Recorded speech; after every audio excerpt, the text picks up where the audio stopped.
आंखें बंद।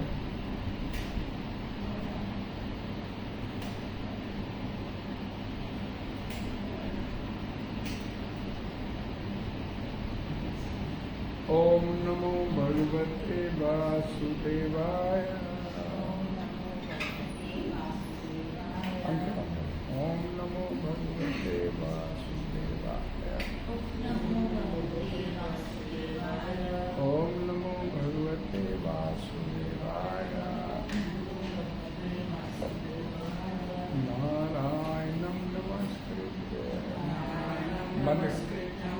नरं चैव नरोत्तमं देवीं सरस्वतीं व्यासं ततो जयमुदीरये। नष्टप्रायेषु अभद्रेषु नित्यं भागवत सेव्या भगवती उत्तमश्लोके भक्तिर्भवति नष्टकी।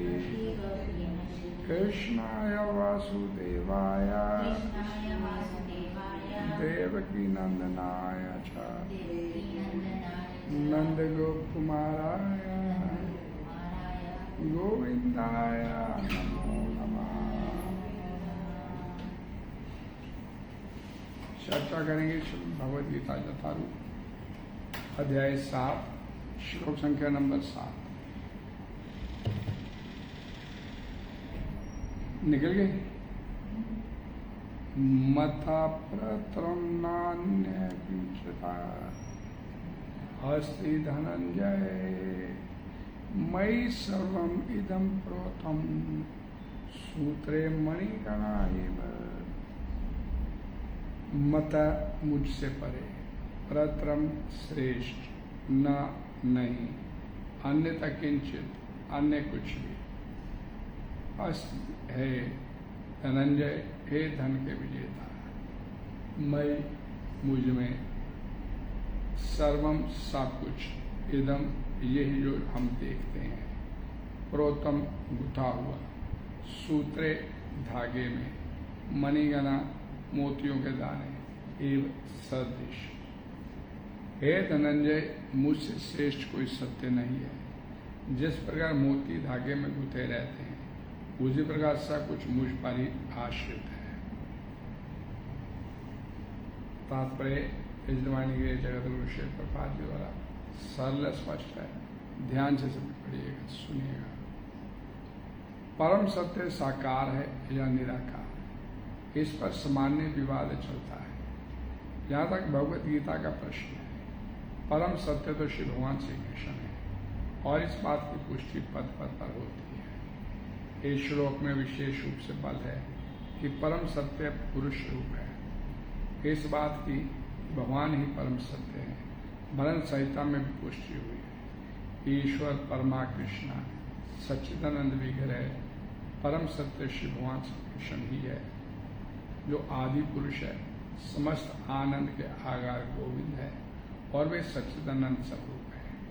ये सब प्रमाण निर्विवाद रूप से प्रमाणित करते हैं कि परम सत्य परम पुरुष है, जो समस्त कारणों का कारण है। फिर भी निरीश्वरवादी श्वेताश्वत उपनिषद में 3:10 उपलब्ध वैदिक मंत्र के आधार पर तर्क करते हैं। ततो यत उत्तरतत्रम तत्रूप मन्यामयम य एतत् विदु विमृतस्ते भवन्ति एतत्रे दुखम वापीयन्ति। भौतिक जगत में ब्रह्मांड के आदि जीव ब्रह्मा को देवताओं, मनुष्यों तथा निम्न प्राणियों में श्रेष्ठ माना जाता है, किंतु ब्रह्मा के परे एक इंद्रियतीत ब्रह्म है जिसका कोई भौतिक प्रमाण स्वरूप नहीं होता और जो समस्त भौतिक कल्मश से रहित होता है। जो व्यक्ति उसे जान लेता है वह भी दिव्य बन जाता है, किंतु जो उसे नहीं जान पाते वे संसारिक दुखों को भोगते रहते हैं।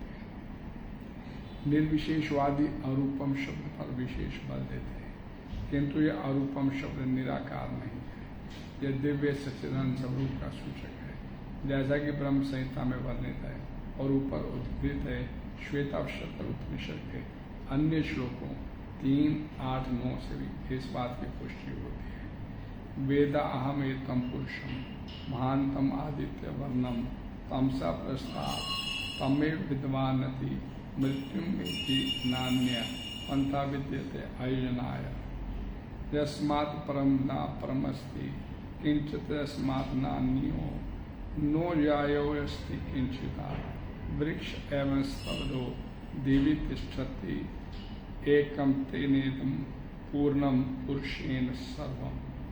मैं उन भगवान को जानता हूँ जो अंधकार की समस्त भौतिक अनुभूतियों से परे है। उनको जानने वाला ही जन्म मृत्यु का बंधन का उल्लंघन कर सकता है। उस परम पुरुष के इस ज्ञान के लिए मोक्ष का कोई अन्य साधन नहीं है। उन परम पुरुष से बढ़कर कोई सत्य नहीं है, क्योंकि वे श्रेष्ठतम है। वे सूक्ष्म से भी सूक्ष्मतर है और महान से भी महानतर है। वे मूक वृक्ष के समान स्थित है और दिव्य आकाश को प्रकाशित करते हैं। जिस प्रकार वृक्ष अपनी जड़ें फैलाता है, वे भी अपनी विस्तृत शक्तियों का विस्तार करते हैं। इन श्लोकों से निष्कर्ष निकलता है कि परम सत्य ही श्री भगवान है, जो अपनी विविध परा अपरा शक्तियों के द्वारा सर्वव्यापी है। हरे कृष्ण। ओम अज्ञानतिमिरन्धस्य ज्ञानाञ्जन शलाकया चक्षुर्मीलितं येन तस्मै श्रीचैतन्यमनोभीष्टं स्थापितं येन भूतले स्वयं रूपा कदमयं ददाति सपदं वन्देऽहं श्रीगुरो श्रीयुतकमलं श्रीगुरुं वैष्णवं श्रीरूपं सागरजातं सैकलयमात्मितं तं साधुवेतं सावधूतं हरिजनसहितं श्रीकृष्णचैतन्यदेव श्री राधा कृष्ण पादान से ललिता शिव शाखा नमो विष्णुपादाय कृष्ण पक्षाय श्रीमद् भक्ति वेदांत स्वामी नमस्ते सरस्वती देवी गौरवाणी निर्विशेष शून्यवाद पाश्चात्य देश हे कृष्णा करुणा सिंधु दीनबंधु गोपेश गोपिका कांत राधा कांत तप्त कांचन गौरांगी श्री राधे वृंदावन सुखे देवी वांछा कल्पवैश्य के पास पतितनाम कामिनी वैष्णव जय श्री कृष्ण चैतन्य प्रभु नित्यानंद श्री अद्वैत गदाधर श्रीवासादि हरे कृष्ण कृष्ण कृष्ण हरे राम भगवतवाणी श्री भगवद गीता की जगत गुरु श्री प्रभात की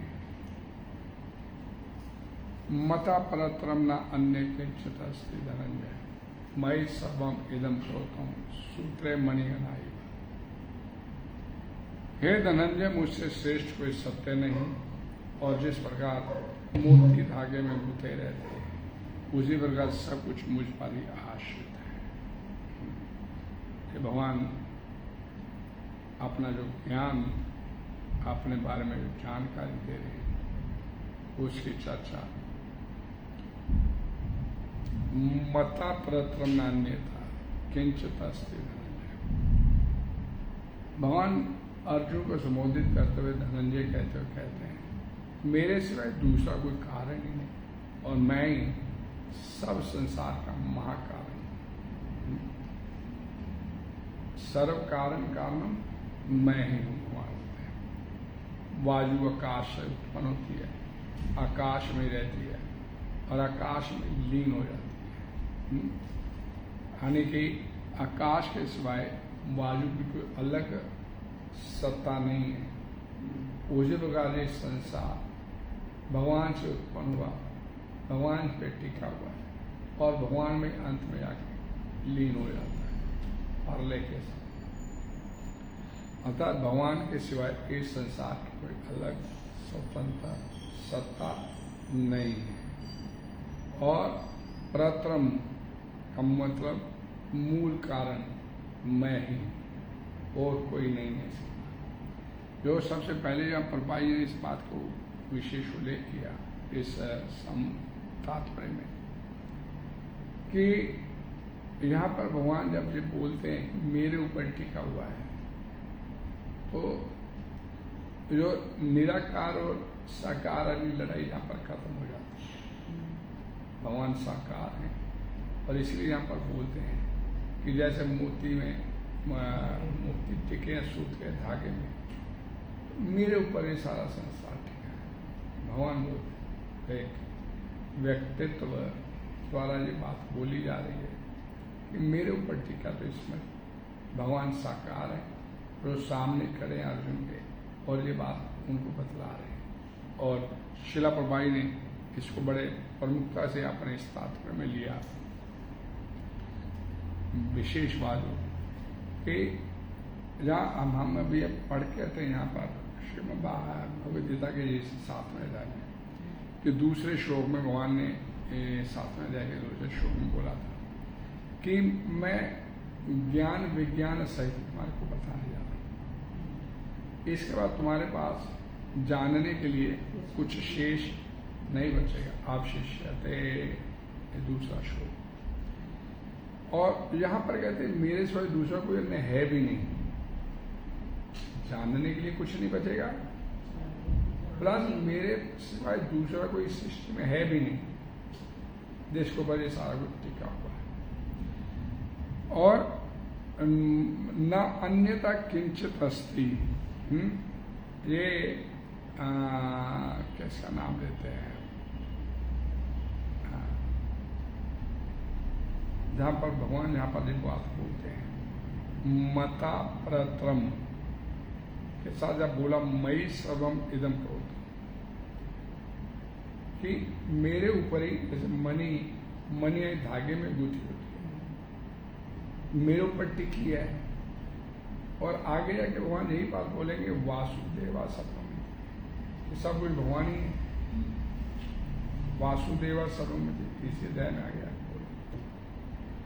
तो जानी कि सब कुछ ले देकर भगवान श्री कृष्ण के अलावा और इस अवस्था में कुछ नहीं है। हरे कृष्ण।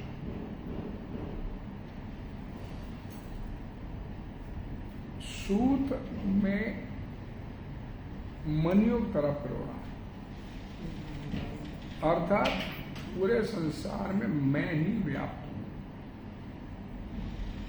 पूरे संसार में मैं ही व्याप्त हूं, मेरे अलावा सूत यानी सूत में सूत के सिवा कुछ नहीं है, तो मेरे अलावा इस संसार में वो कुछ है नहीं है। और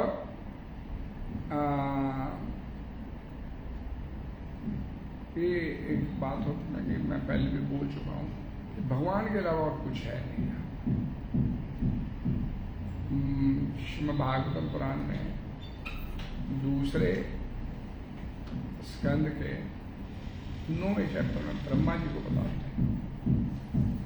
अब तेने ब्रह्मा हृदय च आदि कवे बोला गया, वही ज्ञान दिया, ब्रह्मा जी के हृदय में ज्ञान डाल दिया गया कि सृष्टि से पहले मैं था, सृष्टि खड़ी किया तो सृष्टि स्वरूप भी मैं ही, जो सृष्टि दिख रही है ये भी भगवान ही। और जब अंत में परलय हो जाएगा, कुछ नहीं बचेगा, तो भी भगवान ही। तीसरा कुछ है, दूसरा कुछ, तीसरा छोड़ो, दूसरा और कुछ नहीं। तो ये दोनों मतलब जो मनी रूप जो अपरा प्रकृति या परा प्रकृति है, ये दोनों में ही भगवान परिपूर्ण है। मतलब हम इससे पहले ये जान चुके हैं कि परा प्रकृति और अपरा प्रकृति, परा ये जीवात्मा, अपरा ये जड़ शक्ति, इन दोनों से ही ये पूरा समूचा संसार गतिशील हुआ है। इसके अलावा तो कुछ है ही नहीं, ये पूरी सृष्टि। तो ये दोनों जो शक्तियां भगवान की, भगवान से, इसका सोर्स कौन है? भगवान है। तो भगवान से ये दोनों शक्तियां निकली हैं। तो दोनों शक्तियों के अलावा ये संसार जो हमारे को दिख रहा है, ये पहले बता चुके भगवान पिछले श्लोकों में, कि दोनों शक्तियों के संयोग से ये संसार गतिमान हुआ, चलायमान हुआ, क्रियाशील हुआ।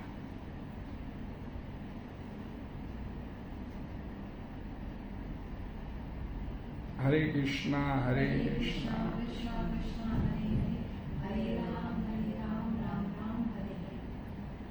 अच्छा, दूसरी बात एक और जो बड़ी महत्वपूर्ण है, अपरा और परा का जो भेद है, अपरा और परा, अपरा जी जड़, परा जी चेतन, दोनों का जो भेद है ये अपरा प्रकृति के कारण है। जीव आत्मा ने इसे अपना मान लिया,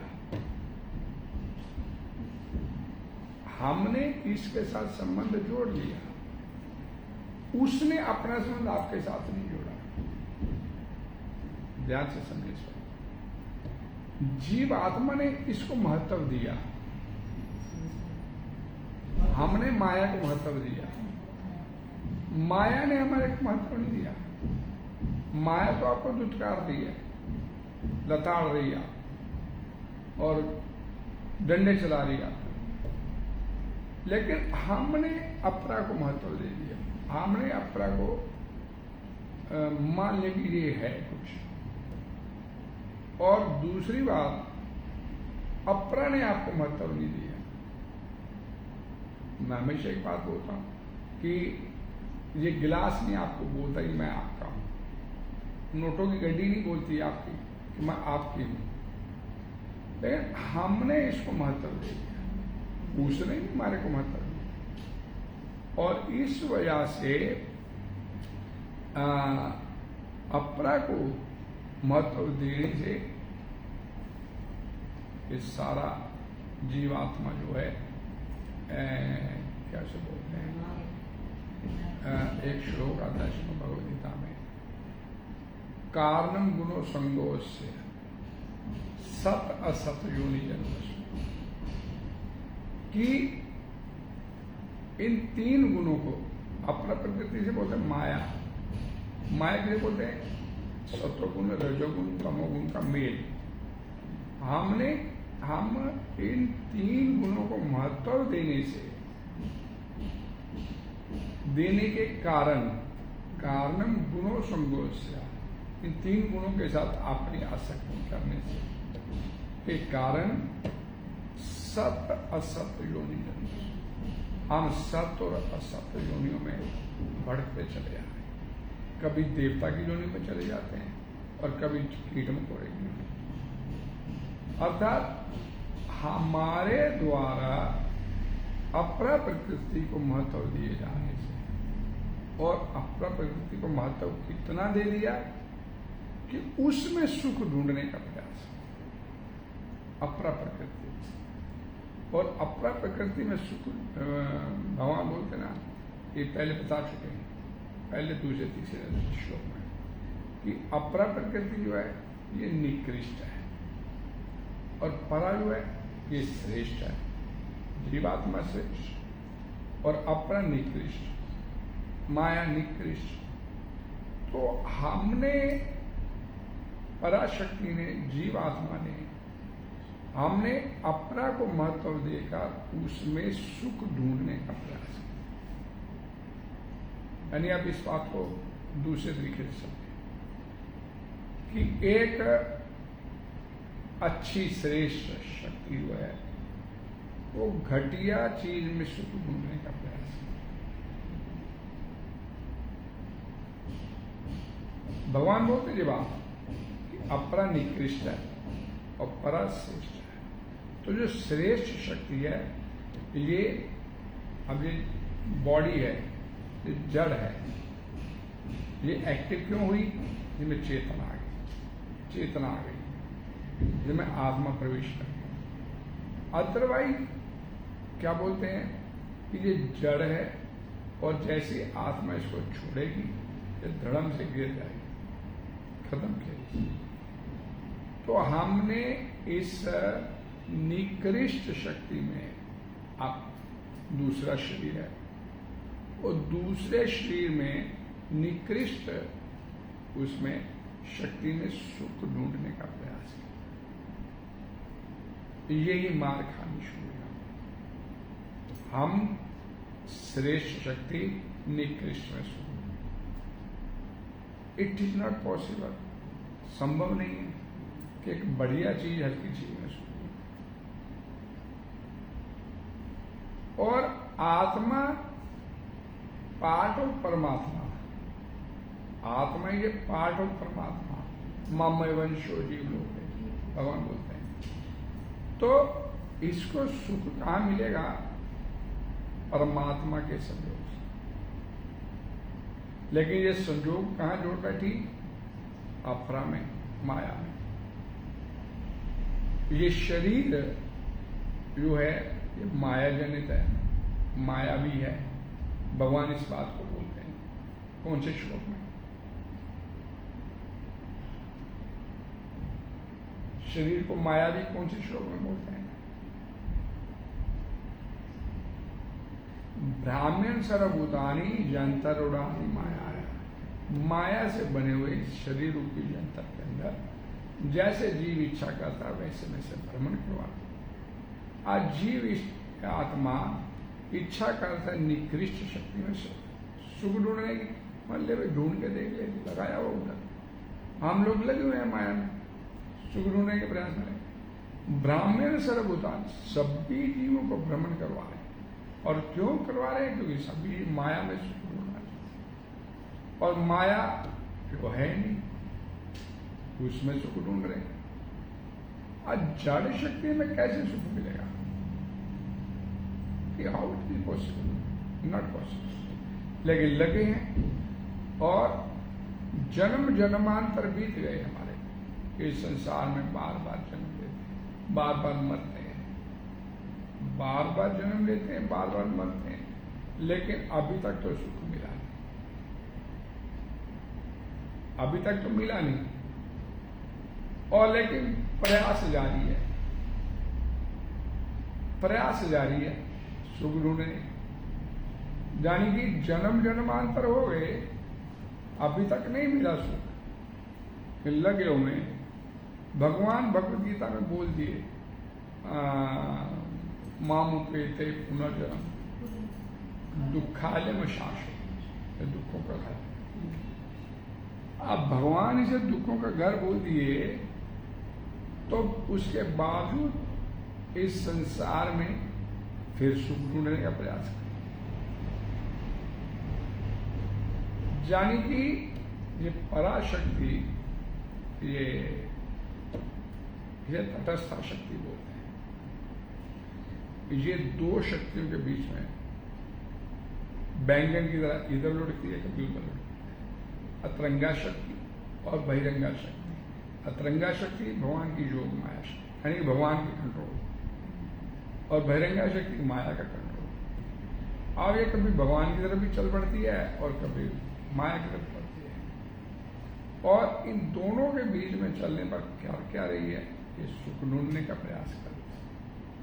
अब अतरंगा शक्ति की तरफ चलती है, भगवान की तरफ चलती है जब ये शक्ति, तो पूरे मनोयोग से नहीं चलती, इसलिए उसे उधर भी सुख प्राप्त, और इधर पूरी तन्मयता के साथ है सुख लगी है प्राप्त। इधर पूरी तन्मयता के साथ लगी है जीवात्मा, और उधर 2 दिन हरिनाम करती है, मन नहीं लगता। मन कैसे लगेगा? मन को लगाना है तो अभ्यास कर। जबकि दूसरी बात, मन अब अभी इसी अध्याय में भगवान ज्ञान दे चुके हैं कि मन जो है अपरा प्रकृति से प्राप्त हुआ, तो माया से प्राप्त हुआ, संसार से प्राप्त हुआ, अपरा प्रकृति है, तो ये उधर ही लेके जाएगी। स्वाभाविक इसका झुकाव उधर हो, मन तो स्वाभाविक का उधर चलेगा, और हम भी मन के पीछे चलना शुरू करते हैं। बोलता शास्त्र बोले मन जीते जग, मन को कंट्रोल करना। तो मन को कंट्रोल करने के लिए और 5 एक बड़ा व्यवहारिक उपाय, आप सिर्फ हरे क्षमा मंत्र बोलो और उसे सुनो। और भाई से पूछा गया, मन तो लगता नहीं, मन लगाना क्यों है? आप जो अपनी जीवा से बोलो और कान से सुनो। मन का काम ही नहीं बीच में, मन को लाते क्यों बीच में?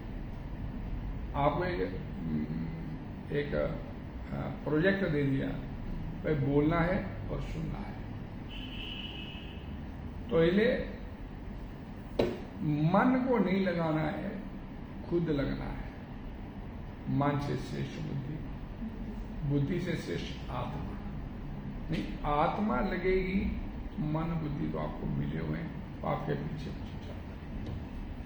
इसीलिए भगवत गीता में भगवान श्री कृष्ण ने भक्ति योग अध्याय में बोल दिया, मैं ये मनोदत्सवा मह्यम बुद्धि, अपना मन मेरे में लगाना, बुद्धि मेरे में निवेश कर, नष्ट कर। नहीं, मन बुद्धि को ताक में रख, अपने आप को करेगा। और आत्मा लगेगी नहीं जब तक तब तक कुछ होने का। तो मन और बुद्धि को ताक में रख के, हम क्या मन बुद्धि को तो पहले रखते हैं अपने से। मैं बोलता प्रैक्टिकल, भाई आधा पौना घंटा हो गया ना तो घड़ी देखनी शुरू कर देते, भाई हो गया टाइम होने आ रहा है, बस और 20 मिनट रहेगी, दिमाग उधर चलना शुरू हो। क्योंकि मन जो है संसार से मिला है, अपरा प्रकृति है, ये आपको स्वाभाविक उधर ही लेके जाएगा। बुद्धि वहीं से आई है, ये स्वाभाविक तर्क वितर्क करती है, तो आपको उधर ही लेके चलेंगे। तो इसलिए मय्ये मनोदत्सवा बुद्धि निवेश, भगवान ने बोला कि मन और बुद्धि मेरे में निवेश। इसके ऊपर सोच विचार नहीं कर, पर अपना पाजी बोलते हैं, नाम ले अपने जीवन से भगवान और उसी को अपने काम से, अपनी ये 2 इंद्रियां जो तुम्हारी हैं इनको इंगेज कर, इससे सारा काम होता है। क्योंकि अध्यात्म जीवन में श्रवणम का सबसे बड़ा महत्व है, सुनना ना। नवदा भक्ति का सबसे पहला अंग है श्रवण। श्रवणम कीर्तनम, महाराज दीक्षित ने श्रवण किया और सुखदेव गोस्वामी ने कीर्तन किया, दोनों का काम है। दोनों मनोभाव से अपने काम में लग गए तो दोनों का काम हो। अब वहां दीक्षित महाराज क्या बोलते हैं कि आप कथा कहते चले जाओ, ये जो संसारिक तत्व हैं, भूख प्यास, ये मेरे को नहीं सता रहे। उनको क्यों नहीं सता रहे थे? क्योंकि उन्होंने उसको सुनना, गंभीरता से सुनना पड़ा।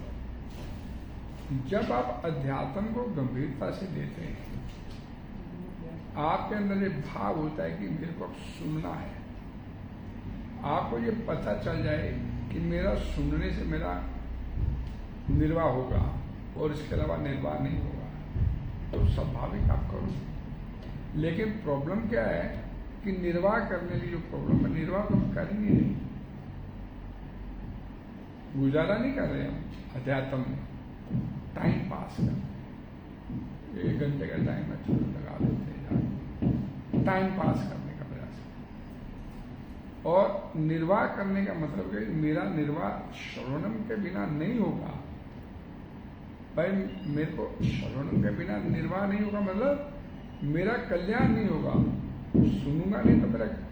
तो सुखदेव गोस्वामी जब सामने बैठे हैं और परीक्षित महाराज सुनने के लिए उनके सामने विराजमान है और उनको मालूम है कि मेरा सुनूंगा तो मेरा कल्याण होगा, तो उन्होंने ध्यान पूर्वक उस विषय को सुनना शुरू किया और रिजल्ट सबके सामने, रिजल्ट सबके सामने आ गया। दोनों का कल्याण हो, श्रवणम और कीर्तनम हो गया दोनों का। परमात्मा में ना अपरा है ना परा है, दोनों शक्तियां उसकी, लेकिन वो परमात्मा में नहीं है, परमात्मा से निकली हैं। और ना ही बोलते, ना ही धागा है वास्तव में, ना ही मनिया है क्या? एक रुई है, बस कॉटन है, उसी से मणियां बनी है, उसी से धागा। सब कुछ जमीन से निकला, सब कुछ भूमि से निकला। और भूमि कहां से निकली? माता तत्व से। माता तत्व कहां से निकला? कारणोदक्षय विष्णु। कारणोदक्षय विष्णु कहां से आए? महर्षि कृष्ण के एक्सपेंशन। 3 पुरुष अवतारों माने आप अपना एक्सपेंशन। तो ले देगा सारी बात भगवान श्री कृष्ण के ऊपर आकर टिक जाती है। भगवान बोल भी दिए, समझा भी दिए। मामे मनुष्य जब बोला भगवान ने, मेरे अंश हो, मेरी संतान, उसी के साथ है ना, उसी से निकले। तो अपर प्रकृति उसी से निकल रही, तो शेष क्या बचता है? अब जो शेष बचता है उसके ऊपर हमारा ध्यान बड़ा केंद्रित रहता है। आज भी एक बात हो रही थी कि भाई सुबह कथा में चर्चा चल रही थी, कथा की बात कि आप खाली हाथ आए थे और ये भी पता आपको कि मैंने खाली हाथ ही जाना है, ये भी पता है। बस कोई अभी आपके पास मान लीजिए 10 करोड़ रुपए पड़ा है, जब आए थे तब तो नहीं था कि था क्या तो में डॉलर लेके आए थे, जब आए थे तब भी नहीं था और जब जाना है तब भी नहीं रहना, तब भी नहीं रहेगा।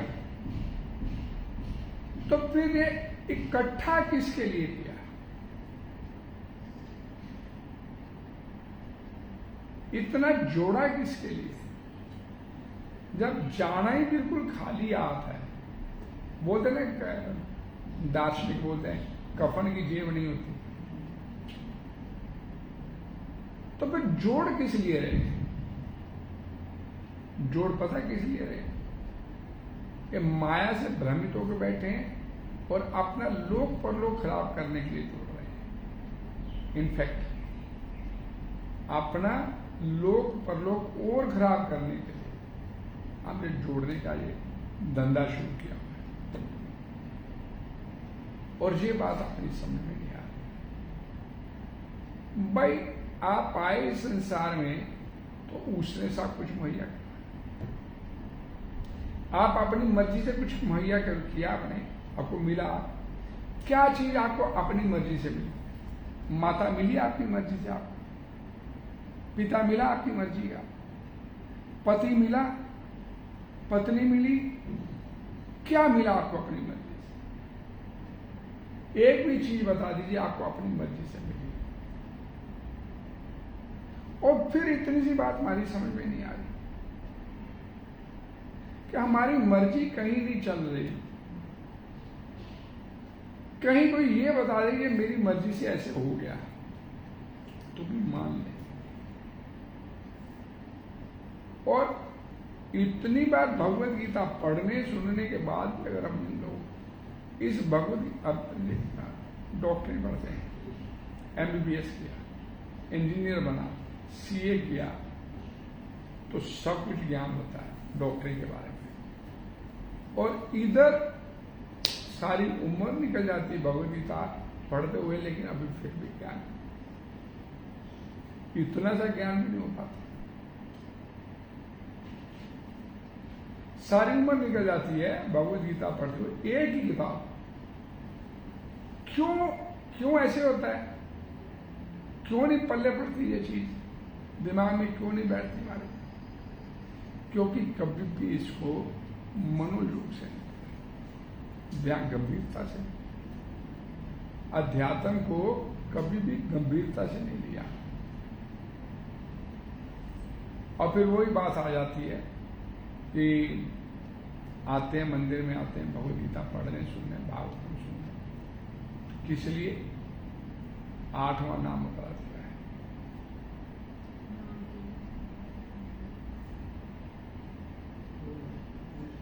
वेदों में वर्णित एक शुभ काम करना।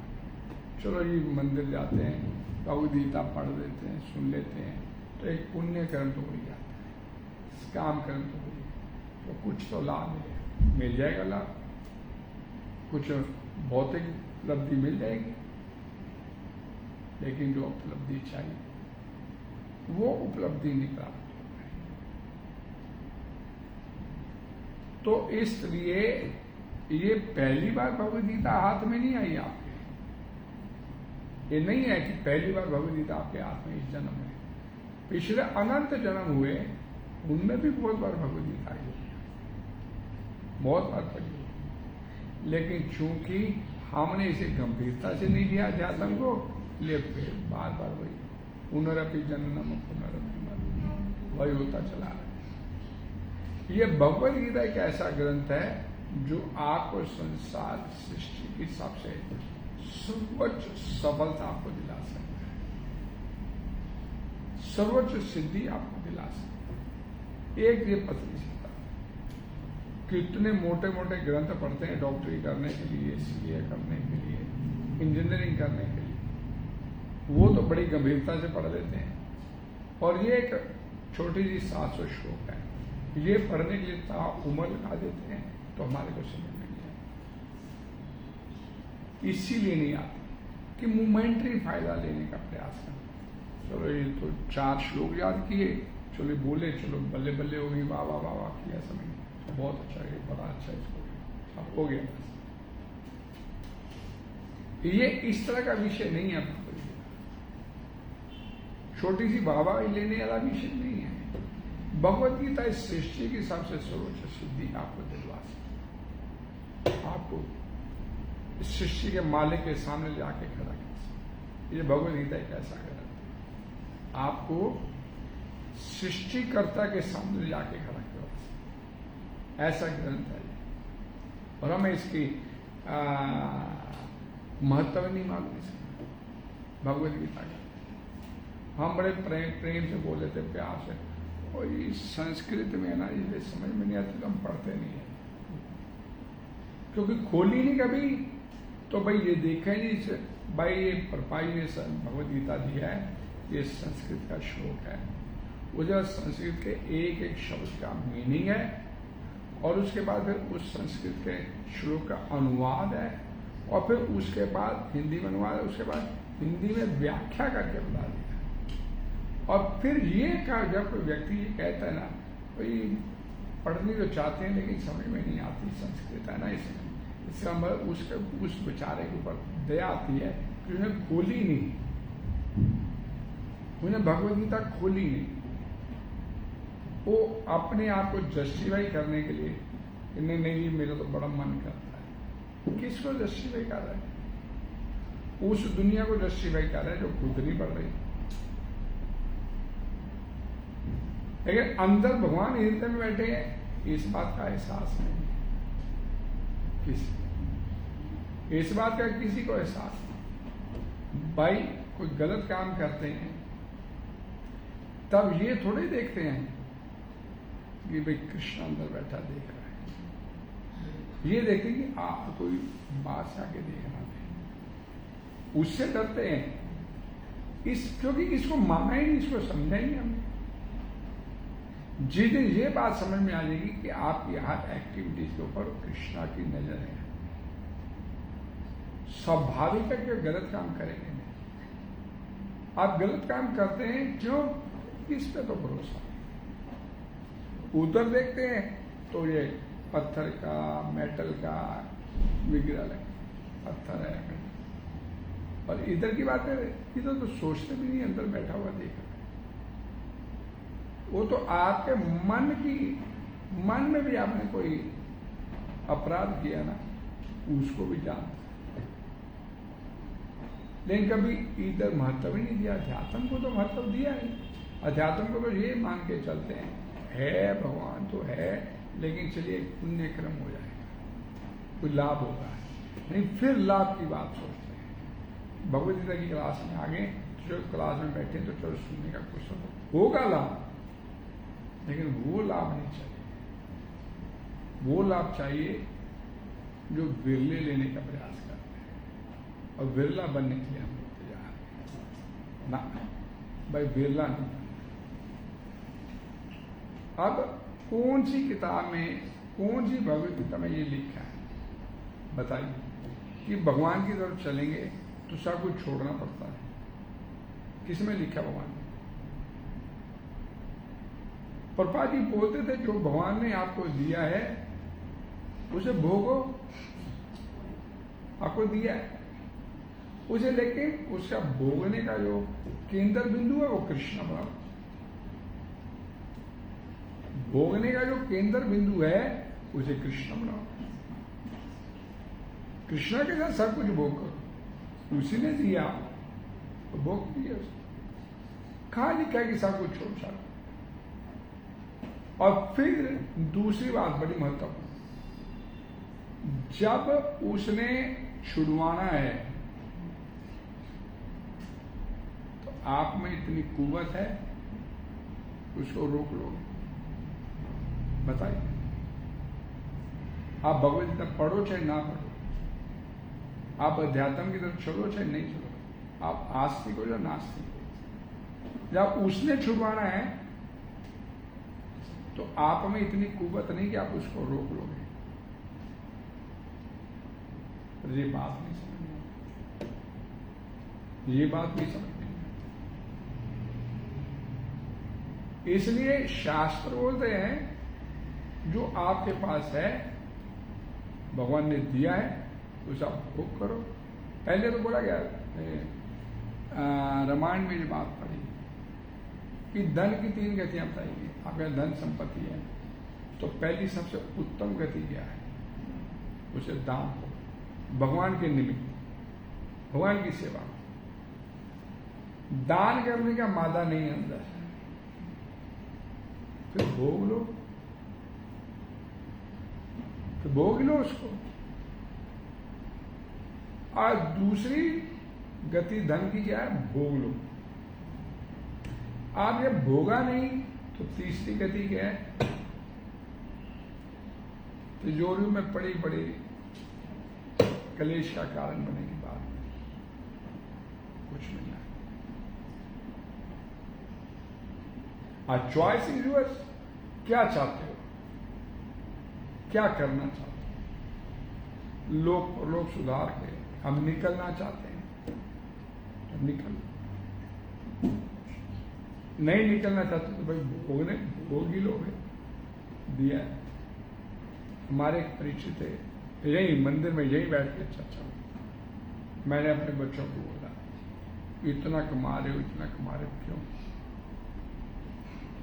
कह रहे मैं आपको महीने का 1 लाख रुपए मैं देता हूं हर महीने, अपना काम धंधा छोड़ दो, 1 लाख रुपए को खा के दिखाओ महीने में। 1 लाख रुपया भोग के दिखा दो आप, और करोड़ों इकट्ठा कर रहे हो आप, वो अपने बच्चों से बोलो। आप भोग भी नहीं सकते, और आगे जैसे जैसे उम्र बढ़ती है भोगने की क्षमता भी खत्म होती चली है। फिर होता है कि शाम को रोटी नहीं बनी तो चुप, कोई नहीं, आप आलस है मत बनाओ, दूध पी के सो जाओ, और इकट्ठा करोड़ों। और ये बात हमारी समझ में नहीं आ रही अभी तक भगवत गीता पर। और सबसे सरल विषय है अगर कोई समझना चाहता, और सबसे कठिन है अगर कोई समझना नहीं चाहता, वो तो खोलेगा ही नहीं, ये संस्कृत में ये तो नहीं समझ में आता, ये बोला जाएगा।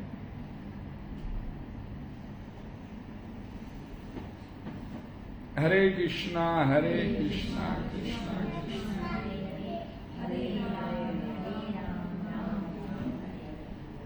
कोई डिस्कशन?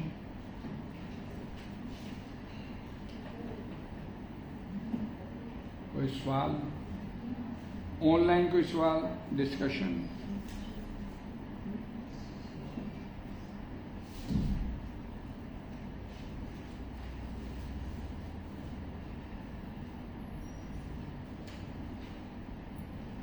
भगवत वाणी श्रीमद् भगवद गीता की, जगत गुरु श्रील प्रभात की। आप सबका बहुत बहुत धन्यवाद। अगली कथा कल सुबह 8:45 से 8:45 आप सभी लोग साथ में श्रील प्रभात की।